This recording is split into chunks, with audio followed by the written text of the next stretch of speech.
Buenos días. En primer lugar, quiero agradecer a los organizadores de este Congreso Argentino de Hematología en su 25 edición,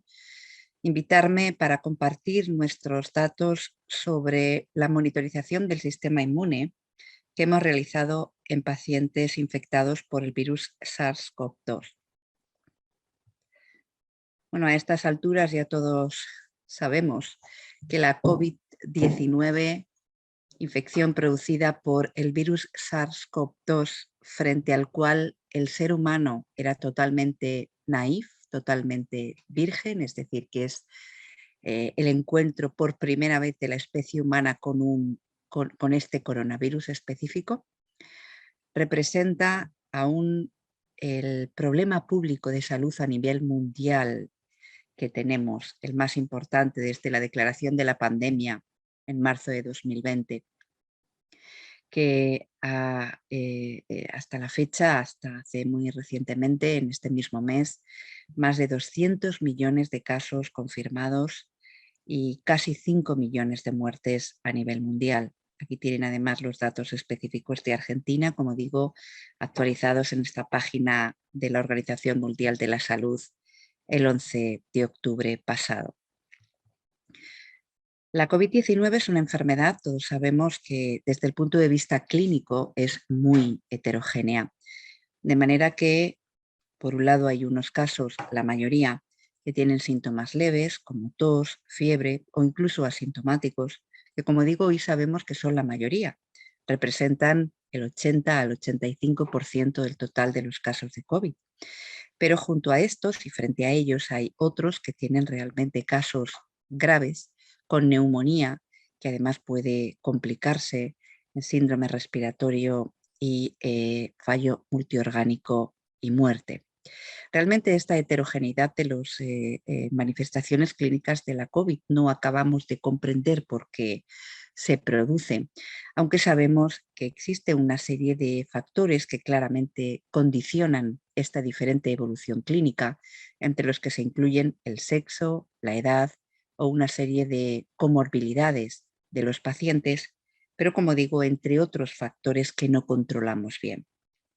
Lo que desde luego es importante en cualquier relación con los microorganismos, no solamente en la infección por SARS-CoV-2, sino también en cualquier otra infección, es que la respuesta del sistema inmune desempeña un papel clave, un papel crítico en la capacidad de controlar al final o no la infección. El conocimiento de esa respuesta inmune podría ayudarnos, por tanto, a explicar esa diferente capacidad de control de la infección que hace que en la mayoría de los casos, afortunadamente, se vaya a generar protección frente a un nuevo encuentro con el SARS-CoV-2, pero en otros casos lleva a una desregulación desmesurada con un proceso inflamatorio excesivo que produce realmente el daño en los casos más graves, como bien sabemos. Por tanto, entender estas respuestas inmunes, incluso también entender la cinética de las poblaciones inmunológicas en el tejido más accesible, que es la sangre, es algo que han hecho muchos grupos a lo largo de estos meses que llevamos de pandemia. Sin embargo, pese a que se han descrito y publicado muchos estudios, los diferentes perfiles inmunológicos en estos pacientes e incluso se han relacionado, como bien sabemos, con la evolución de la enfermedad, realmente tampoco conocemos perfectamente por qué determinadas cinéticas del sistema inmune se asocian con determinadas evoluciones de la enfermedad. Y por otro lado, estos numerosos estudios tienen una serie de limitaciones a nuestro entender. Por un lado,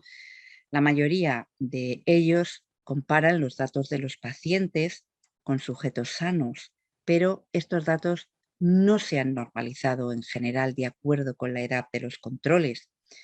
Y eso que tenemos que tener en cuenta, que sabemos que la distribución de las diferentes poblaciones leucocitarias normales como por ejemplo aquí vemos en distintos subtipos o subpoblaciones de linfocitos en sangre, es diferente a lo largo de la vida del sujeto, desde el momento del nacimiento hasta la edad más avanzada, como podemos ver por estas curvas diferentes en los distintos rangos de edad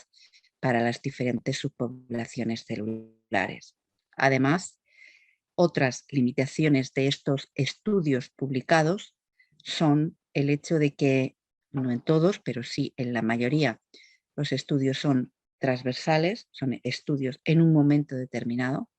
y cuando son longitudinales generalmente no incluyen un seguimiento a largo plazo, y por otro lado, en general, tampoco se ha relacionado la cinética de los parámetros inmunológicos con un momento concreto y único o común para que los resultados sean comparables, como por ejemplo la fecha en la cual, o el momento, mejor dicho, no en la fecha, sino el momento en el cual empezaron las manifestaciones clínicas. Nosotros en la Universidad de Salamanca hemos llevado a cabo un estudio de monitorización inmunológica en sangre de pacientes con COVID-19 con dos propósitos. En primer lugar, establecer o determinar la cinética de las diferentes poblaciones inmunológicas en sangre durante la infección y relacionar perfiles inmunológicos, estos perfiles inmunológicos con la gravedad de la enfermedad. Y todo ello teniendo en cuenta los aspectos que acabo de comentar. En lo que se refiere a la primera parte del trabajo, analizamos por citometría de flujo y por otras técnicas que veremos a continuación, un total de 639 muestras de pacientes COVID procedentes de más de 300 sujetos, es decir, que cada uno de los pacientes en general tenía mínimo 2 estudios de seguimiento. Incluso, bueno, pues muchos pacientes tenían, sobre todo en los primeros 20 días, estudios de seguimiento mucho más estrechos, que analizamos también comparando con los datos de una serie amplia de donantes que habíamos recogido antes de la pandemia, que llamamos cohorte pre-COVID, más de 700 sujetos sanos, que son los que están representados aquí dentro de estos rectángulos o dentro de estas bandas grises, que nos permiten en este tipo de representación normalizar los valores en número absoluto de cada una de las poblaciones leucocitarias identificadas por citometría de flujo en la sangre respecto a la edad de los donantes. Existe, por tanto, en nuestro estudio esta normalización que nos parece crucial, sobre todo teniendo en cuenta, como acabamos de comentar, la variación existente por edad en muchas subpoblaciones de leucocitos, especialmente las que acabamos de ver de linfocitos. Y además también colocamos cada una de estas muestras en su momento relativizado respecto al día de inicio de los síntomas. Con estas consideraciones confirmamos que la primera población celular en sangre en descender son las células dendríticas, seguida de un aumento en el número de neutrófilos, y a continuación se produce también una eosinopenia prácticamente generalizada, como estamos viendo aquí, acompañada de una linfopenia. El número de basófilos tiende a disminuir un poquito más tarde en el tiempo, mientras que, por ejemplo, los monocitos, en la mayoría de los casos, por eso vemos aquí la mediana dentro de la banda de la normalidad, no se modifican, pese a lo que está publicado en muchos trabajos, que existe un aumento de monocitos paralelo al de neutrófilos. Eso ocurre, es verdad, pero en menos de la mitad de los casos, e incluso en otros pues hay una monocitopenia, como vemos aquí. Probablemente esa discordancia o aparente discordancia de nuestros resultados respecto a otros grupos viene condicionada por la normalización por edad a la que hemos hecho referencia. En resumen, quizá en esta forma más esquemática podemos ver de forma más clara que lo que ocurre muy precozmente durante la fase aguda de la infección es un descenso temprano en las células dendríticas, seguido de un aumento de los neutrófilos sin o con monocitosis, seguida de una eosinopenia y linfopenia y después vasopenia. Todas estas alteraciones tienden a normalizarse, como hemos visto también en las imágenes anteriores, al día 15 o entre los días 15 y día 21, es decir, entre la segunda y tercera semana, aunque en algunos casos puede persistir una ligera eosinopenia y en otros un ligero aumento de células dendríticas circulantes. Centrándonos ahora en la linfopenia, vamos a ver que dentro de la distribución de los linfocitos, en linfocitos T, células NK, células B y células plasmáticas, existe una disminución generalizada también en los primeros 15 días del número de células T. De hecho, eso es lo que fundamentalmente está condicionando la linfopenia, porque como saben, las células T es la población mayoritaria dentro de los linfocitos de la sangre. Y si hacemos ahora un análisis más detallado dentro de las células T, vemos que esa linfopenia T afecta a todas las subpoblaciones T, a las células TCD4, a las células TCD8, a las células T gamma delta y a las células T alfa beta dobles negativas.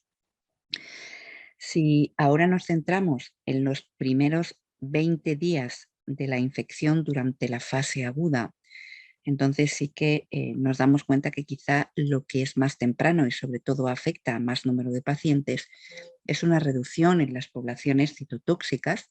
fundamentalmente las células TCD8 y también en las células T gamma delta. Hay que tener en cuenta que las células T gamma delta tienen una función primordial en la respuesta en las mucosas, de manera que podríamos definir como innata respecto a las poblaciones de células T específicas, que serían las células TCD4 y células TCD8. Si nos centramos ahora en el resto de las poblaciones linfoides, también, y pese a que en algunas otras publicaciones se refiere también una frecuente descenso de las células NK, nosotros no vimos en nuestra serie de pacientes que realmente haya una linfopenia a expensas de las células NK. Probablemente esto también se puede explicar por la normalización con la edad a la que hemos hecho referencia, y para las células B ocurre algo similar. Realmente vemos que ese movimiento mayor de las poblaciones o de los casos que tienen un número de células B por encima o por debajo de lo normal ocurre en los primeros 20 días, como en general ocurre también para las demás poblaciones de la sangre, pero la mayoría de los casos, la mediana, vemos que está aquí probablemente. Aquí sí que está claro relacionado con esa normalización por edad de los donantes. Las células plasmáticas tienen un comportamiento diferente en general al resto de los linfocitos. No hay una linfopenia, sino que hay todo lo contrario en lo que respecta a las células plasmáticas. Hay un aumento claro de las células plasmáticas circulantes, y eso lo vemos además de manera muy clara para todos los casos, es decir, la mediana está claramente por encima de los sujetos sanos. Ese incremento de las células plasmáticas, si nos centramos con la representación de las más de 130 muestras pareadas en los primeros 20 días, ocurre sobre todo entre los días 5 y 15. Resumiendo de forma también esquemática, como habíamos hecho para el resto de las poblaciones leucocitarias, específicamente ahora centrándonos en los linfocitos, vemos por tanto que hay un descenso precoz en la sangre, más tardío que otras células de la respuesta innata que acabamos de ver, de las células T gamma delta y de las células TCD8, entre otras células citotóxicas, pero sobre todo de estas, lo cual podría estar relacionado con la migración de estas poblaciones citotóxicas, sobre todo de las células T gamma delta, a la mucosa, por ejemplo, del pulmón, seguido de una disminución de las células TCD4 y bueno, menos evidente, prácticamente en la mayoría de los casos no se observa, en algunos casos solamente un descenso de las células NK y de las células B, lo que probablemente está explicando este descenso tan claro y relativamente tardío de las células TCD4 es una migración de las células TCD4, en este caso no al tejido inflamado, sino a los órganos linfoides secundarios, donde hacen la función de activar y promover la diferenciación de las células B hacia células terminales productoras de anticuerpos, es decir, hacia las células plasmáticas que a partir del 15º día aumentan. En la mayoría de los casos también vemos que la recuperación de estas poblaciones linfoides ocurre entre el día 15 y el día 21, aunque en ciertos casos pueden persistir aumentos de células plasmáticas y ya más a largo plazo a partir del segundo mes de algunas poblaciones de células T más innatas como las células T gamma delta. Este aumento significativo y evidente a partir del 15º día en prácticamente todos los pacientes de las células plasmáticas nos hizo profundizar más en lo que podríamos denominar la respuesta humoral, es decir, la respuesta dependiente de las células B, y caracterizamos mejor las células plasmáticas por citometría de flujo, identificando el compartimento de células plasmáticas de cada isotipo de inmunoglobulina, es decir, clasificando las respuestas en función del isotipo y subclase de inmunoglobulina que forma parte del receptor de las células plasmáticas. De la inmunoglobulina que secreta las células plasmáticas y lo que vimos pues, fue que no hay diferencias, que prácticamente hay representación, como vemos aquí, de todos los isotipos o subclases de células plasmáticas. Lo que sí pudimos confirmar es que el grado de maduración de esas células plasmáticas en sangre es significativamente más maduro, más diferenciado, más avanzado respecto a los sanos. De hecho, vemos, por ejemplo, aquí que las células plasmáticas que están más cercanas al linfocito B, es decir, las células plasmáticas menos diferenciadas, que podemos identificar por este fenotipo por citometría de flujo, prácticamente no se modifican la mayoría, que está aquí la mediana. Ya se empiezan a modificar aquellas que están un poquito más diferenciadas y desde luego las más diferenciadas de todas. En la mayor parte de los casos, si la mediana está aquí es porque ahí tenemos más del 50% de los casos están por encima claramente durante estos primeros días, lo cual por otra parte es lógico teniendo en cuenta que son células que van a producir anticuerpos que por otro lado también pues identificamos mediante técnica de ELISA convencional para conocer la cinética de los anticuerpos en plasma específicos frente a SARS-CoV-2 en estos pacientes y pudimos comprobar que el perfil o la cinética es diferente en función del isotipo.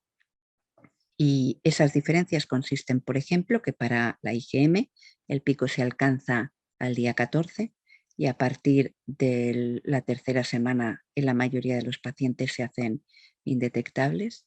mientras que los niveles de IgG están aumentados desde muy temprano, prácticamente de manera simultánea cuando detectamos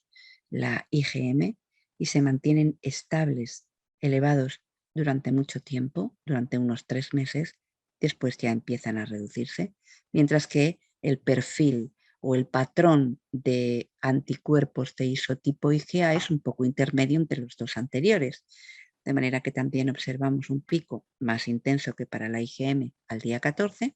y después un descenso, pero mucho más paulatino en su pendiente, de manera que se hace indetectable en la mayoría de los pacientes, pero ya más allá de los 2 meses.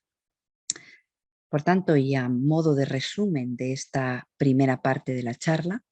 confirmamos la existencia de patrones o cinéticas diferentes de los distintos tipos de células inmunológicas en sangre durante la infección, especialmente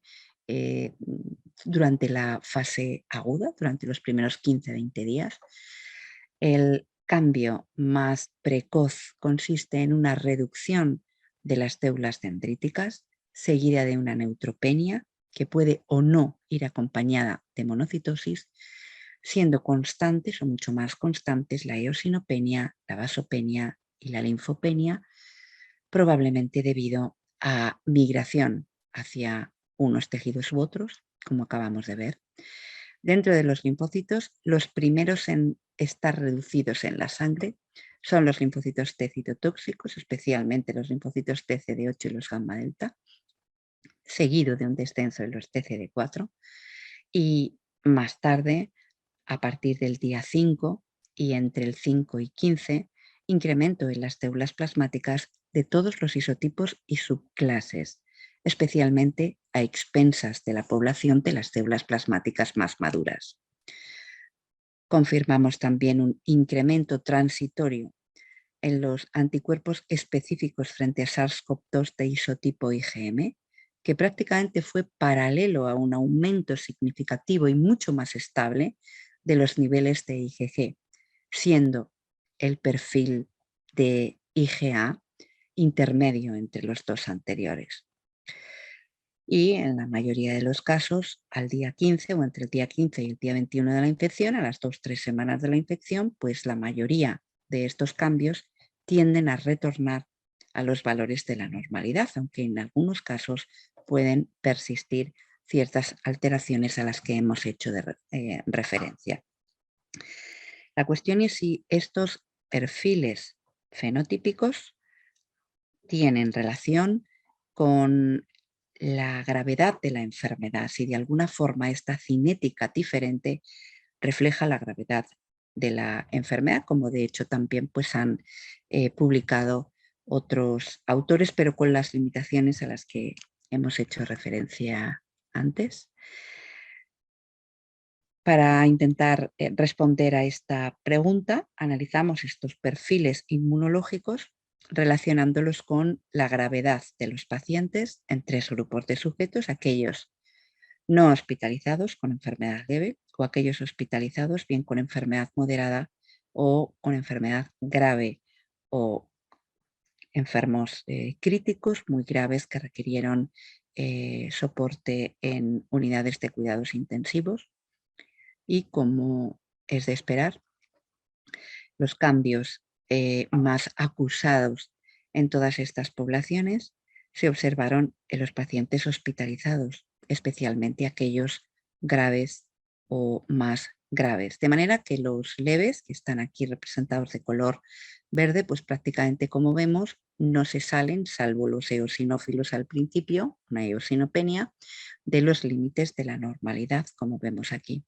siendo los hospitalizados los que tienen mayor neutrofilia, los que tienen mayor eosinopenia, mayor grado de vasopenia, mayor linfopenia también. Dentro de los linfocitos T, aquí tenemos de nuevo la distribución de los linfocitos T y de las subpoblaciones diferentes de linfocitos T, en la que vemos pues, que no son los casos leves los que salen de la normalidad,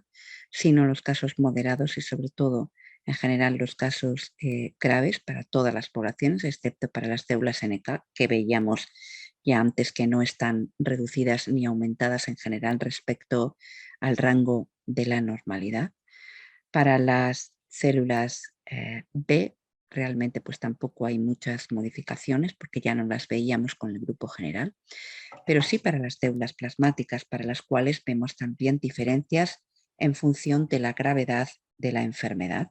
en el sentido de que los casos leves, la línea verde, aquí no se sale del rango de la normalidad, sí los moderados en el límite superior y sobre todo los casos más graves que tienen un aumento mucho más acusado de las células plasmáticas y además más retardado en el tiempo, como vemos aquí. Eso además lo vemos también más claramente al hacer el análisis más profundo de las células plasmáticas por gravedad de la enfermedad, de manera que en las que son más maduras, las correspondientes a aquellos casos que finalmente evolucionaron de forma más grave, tienen un número más elevado de células plasmáticas más maduras y además lo que veíamos también para la generalidad de las células plasmáticas más retrasado. Finalmente, respecto al patrón de los anticuerpos, relacionándolos con la enfermedad de la gravedad, también confirmamos que para todos los isotipos las formas de moderadas y graves correspondientes, por tanto, a los pacientes hospitalizados tienen siempre los niveles más elevados y los que además no tienden prácticamente a la normalización o bien se normalizan mucho más tarde, mientras que los casos leves prácticamente no se modifican para la IgM y la IgA y para la IgG tienen un patrón de manera que este plató se alcanza mucho más tardíamente y además también aclaran los anticuerpos más rápidamente que los casos hospitalizados moderados y graves. Estos cambios que vimos en el patrón o en la cinética o en los perfiles de las células del sistema inmune en sangre y su relación con la gravedad de la enfermedad, los tenemos que poner en el contexto de lo que ocurre en la enfermedad, de manera que en la primera semana de la enfermedad, cuando todavía hay síntomas leves, o puede que incluso ni siquiera haya síntomas, lo que ocurre es que estos virus que llegan al pulmón van a producir la activación de los macrófagos alveolares, de los macrófagos residentes en el tejido. El pulmón es el más importante, como sabemos, induciendo en estos macrófagos la secreción de citocinas proinflamatorias, como por ejemplo la interleucina 6 o como por ejemplo la interleucina 1 beta, que lo que hacen es reclutar de la sangre células dendríticas, neutrófilos, en menor medida monocitos, y también ya células T, pero células T innatas podríamos llamar, por ejemplo, células T gamma delta y otras células linfoides innatas, como las células NK, que lo que van a promover es una activación de las respuestas adaptativas locales. Estas respuestas adaptativas locales son fundamentalmente a base de dos tipos celulares, los linfocitos T citotóxicos, por ejemplo, los linfocitos T gamma delta, otros linfocitos T alfa beta dobles negativos, los linfocitos T citotóxicos, CD8 que son reclutados también desde la sangre al pulmón, en el caso de los linfocitos T citotóxicos para intentar lisar finalmente células infectadas por virus, y también la activación de células plasmáticas que a nivel de la mucosa lo que van a hacer es secretar inmunoglobulinas de los isotipos IgM e IgA, que localmente muchas veces son capaces de aclarar las células, los virus y resolver en la mayoría de los casos, como hemos dicho, la infección. Lo que ocurre es que si no se resuelve en la siguiente semana, en los días 7 al 15, la actividad inflamatoria aumentada con una capacidad de producción de citocinas aún mayor va a generar un mayor y mayor reclutamiento de todos estos tipos de células al pulmón, lo que hace que en estos casos que van a ir peor, el número de células dendríticas sea todavía más bajo, el número de monocitos, sobre todo de neutrófilos, etcétera, que van a inducir una mayor inflamación local y daño tisular que ya lo que va a promover es una activación de las respuestas adaptativas sistémicas. Esta activación de las respuestas sistémicas supone que van a dirigirse las células presentadoras, macrófagos, etcétera, hasta los órganos linfoides secundarios para promover e inducir la activación de células de la respuesta específica que van a intentar de alguna forma resolver la situación a través de mecanismos ya sistémicos. Por ejemplo, en los casos en los que ya en esta evolución sería un paciente que, por ejemplo, precisa hospitalización, aunque no sea de momento una enfermedad tampoco tan grave, pero ya es cuando empieza a verse la producción de anticuerpos no solo de los isotipos IgA, e IgM, sino también de otros isotipos, como acabamos de comentar, de manera que si realmente no son capaces las células localmente de aclarar el virus y de eliminar esas células y el virus sigue llegando, etcétera, pues se va a producir ya una inflamación incrementada, un daño tisular muy importante que lleva también a la generación de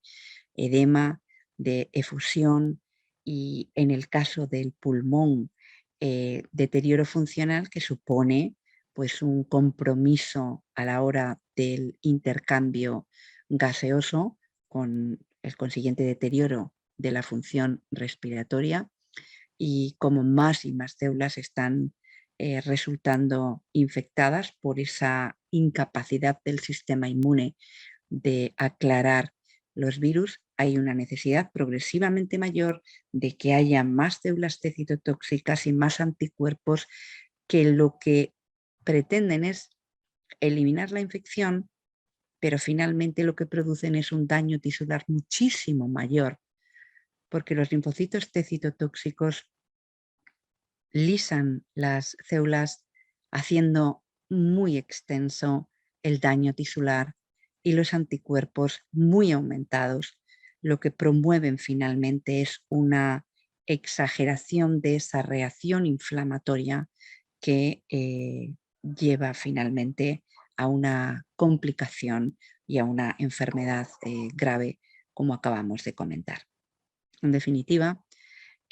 vemos que las respuestas inmunes locales, iniciales,